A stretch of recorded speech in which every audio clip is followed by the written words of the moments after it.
Conseil a adopté un avant-projet de loi qui porte administration du travail d'intérêt général. En rappel, le travail d'intérêt général était régi par une loi du 6 avril 2004 qui, à la pratique, à l'application, s'est révélé un certain nombre d'insuffisances. Pour relever ces difficultés et permettre au travail d'intérêt général d'être une réalité, il a été nécessaire de la relier. Les réformes qui sont entreprises visent à permettre d'avoir une justice crédible, accessible, qui réponde aux attentes de nos populations. Et effectivement, on ne peut pas faire de réformes qui répondent à cet objectif et laisser de côté le surpeuplement carcéral. Et comme vous le savez, nos prisons sont aujourd'hui pleines de personnes condamnées pour X raisons. Donc pour résoudre ce problème, il était nécessaire de s'attaquer à l'origine de cette surpopulation carcérale. Cette surpopulation carcérale se retrouve au niveau de nos prisons parce que des peines de condamnation sont prononcées. La peine de travail d'intérêt général vise effectivement à résoudre ce problème parce qu'il sera prononcé en remplacement de l'emprisonnement systématique qui est prononcé pour que ces personnes se retrouvent au niveau de nos prisons. Alors, quelles sont les innovations majeures de cette loi par rapport à celles qui existaient déjà en 2004?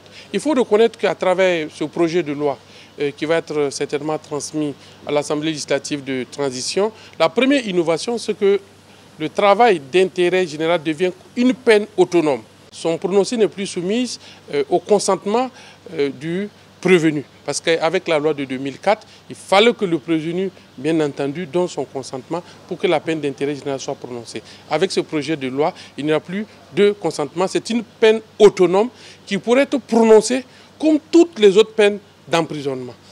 Seconde innovation, c'est qu'il y a un certain nombre d'infractions pour lesquelles la peine de travail d'intérêt général sera systématiquement et automatiquement prononcée par le juge sous certaines conditions, bien entendu, qui sont liées à la dangerosité du prévenu, qui sont liées, bien entendu, au désintéressement de la partie civile.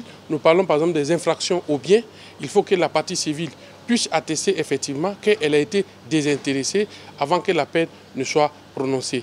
Autre innovation, c'est que nous avons étendu la liste des entreprises qui pouvaient accueillir les personnes qui ont été condamnées à une peine d'intérêt général. Avant, c'était exclusivement l'administration publique, mais aujourd'hui, même les entreprises privées peuvent effectivement recevoir les condamnés à une peine d'intérêt général. Donc lorsqu'elle va être adoptée, même les personnes qui sont actuellement condamnées peuvent demander le bénéfice effectivement de cette loi en raison d'un mois de travail d'intérêt général pour 3 mois d'emprisonnement. Donc cette loi, comme je le dis, va nous permettre effectivement de désengorger nos prisons, de faire en sorte que ceux qui ont fauté et qui ont causé du tort à la société puissent effectivement s'amender et retrouver une réinsertion sociale plus efficace et permettre effectivement que cette population, cette main-d'œuvre puisse être utilisée pour accompagner les projets de développement de notre pays.